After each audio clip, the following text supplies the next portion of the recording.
శాసనసభలో అప్పటి ప్రతిపక్ష నేత చంద్రబాబుపై అనుచిత వ్యాఖ్యలు చేశారంటూ మాజీ మంత్రి సిద్రి అప్పలరాజుపై టీడీపీ ఎమ్మెల్యే గౌతు శిరీష ఫిర్యాదు చేశారు. దానికి సంబంధించిన బ్రేకింగ్ న్యూస్ ఇప్పుడు మనం చూస్తున్నాం. పలాస కాశీబుగ్గ స్టేషన్లో కంప్లైంట్ ఇచ్చారామె. గత ప్రభుత్వంలో మంత్రిగా ఉంటూ గౌరవం లేకుండా వ్యవహరించారని శిరీష మండిపడ్డారు. చంద్రబాబు మానసిక పరిస్థితి బాలేదని గతంలో అప్పలరాజు వ్యాఖ్యానించినట్లు గుర్తు చేశారు. జగన్ దగ్గర మంచి పేరు కోసమే నోటికొచ్చినట్లు మాట్లాడారని శిరీష ఆగ్రహం వ్యక్తం చేశారు. ఇప్పుడు మా సిబిఎన్ సార్ మీద కంప్లైంట్ ఇస్తాను.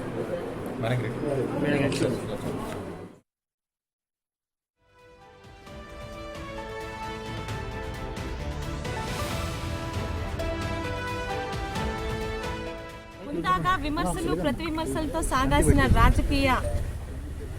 రాజకీయాన్ని 5 సంవత్సరాలు భ్రష్టు పట్టించి గత 5 సంవత్సరాల్లో నిజాలు మాట్లాడినా విమర్శించినా కూడా అనేక సెక్షన్లతోని ప్రతిపక్షాల మీద ప్రశ్నించే ప్రజల మీద తప్పుడు కేసులు తప్పుడు సెక్షన్లు పెట్టిన ఆనాటి వైసీపీ ప్రభుత్వంలో మంత్రి కాకముందే మంత్రి పదవి గురించి ఆశించి ఈనాటి ముఖ్యమంత్రి ఆనాటి మాజీ ముఖ్యమంత్రి అయిన చంద్రబాబు నాయుడు గారి మీద ప్రజా సమస్యల్ని మాట్లాడే అసెంబ్లీ హాల్లో అసెంబ్లీ సాక్షిగా నోటికొచ్చినట్టు నోరు పారేసుకొని చంద్రబాబు నాయుడు గారి మానసిక పరిస్థితి బాలేదు, నేనే సర్టిఫై చేస్తానన్న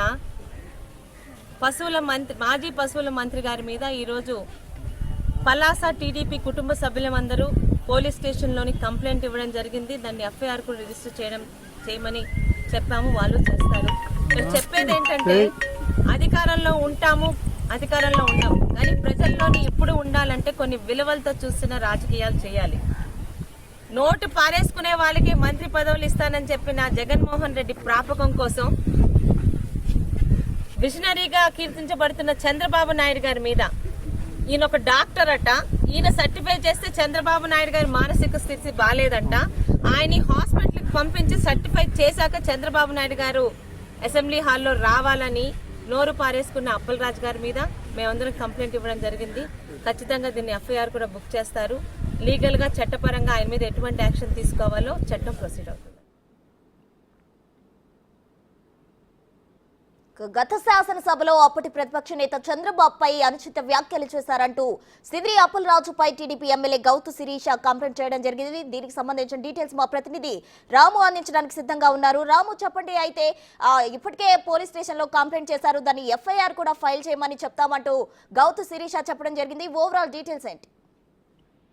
ప్రస్తుతం గత వైసీపీ ప్రభుత్వ హయాంలో కూడా అనేక రకాలైన అంటే మంత్రి సిద్రి అప్పలరాజు మంత్రి కాకముందు కూడా ఆ ప్రతిపక్ష నేత చంద్రబాబు నాయుడుతో పాటు అనేక మంది శాసనసభ్యులపైన మరోవైపు పవన్ కళ్యాణ్ ఇష్టానుసారంగా ఆయన వ్యాఖ్యలు చేశారు. ఇదే నేపథ్యంలో అప్పట్లో ఎవరికి ఏ పోలీస్ స్టేషన్కి వెళ్ళి కంప్లైంట్ ఇచ్చినా సరే ఎవరు పట్టించుకునే పరిస్థితి. ఇదే నేపథ్యంలో ప్రభుత్వం మారిన తర్వాత ఇప్పుడు ఎక్కడికక్కడ కూడా కంప్లైంట్లు అన్ని కూడా గత ప్రభుత్వ హయాంలో మంత్రులు కానీ లేకపోతే శాసనసభ్యులు కానీ ఎవరెవరైతే తప్పుడు పనులు చేసినా లేకపోతే అంటే నిరాధార ఆరోపణలు చేసిన వాళ్ళందరిపైన కూడా ఇప్పుడు టీడీపీ కూటమికి చెందిన సభ్యులంతా కూడా కేసులు ఫైల్ చేసే పరిస్థితి ఉంది.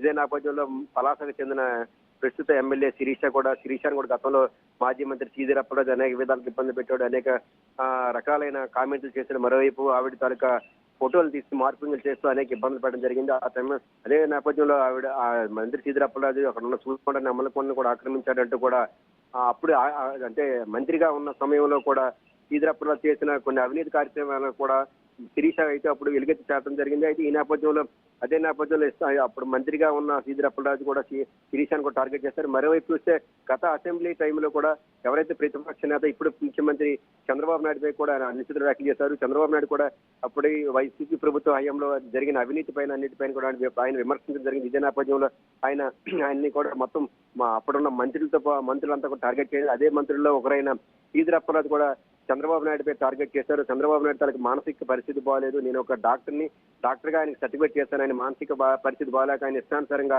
మాట్లాడుతున్నారంటూ కూడా ఆయన అసెంబ్లీ ఆవరణంలో అప్పుడు వ్యాఖ్యలు చేశారు.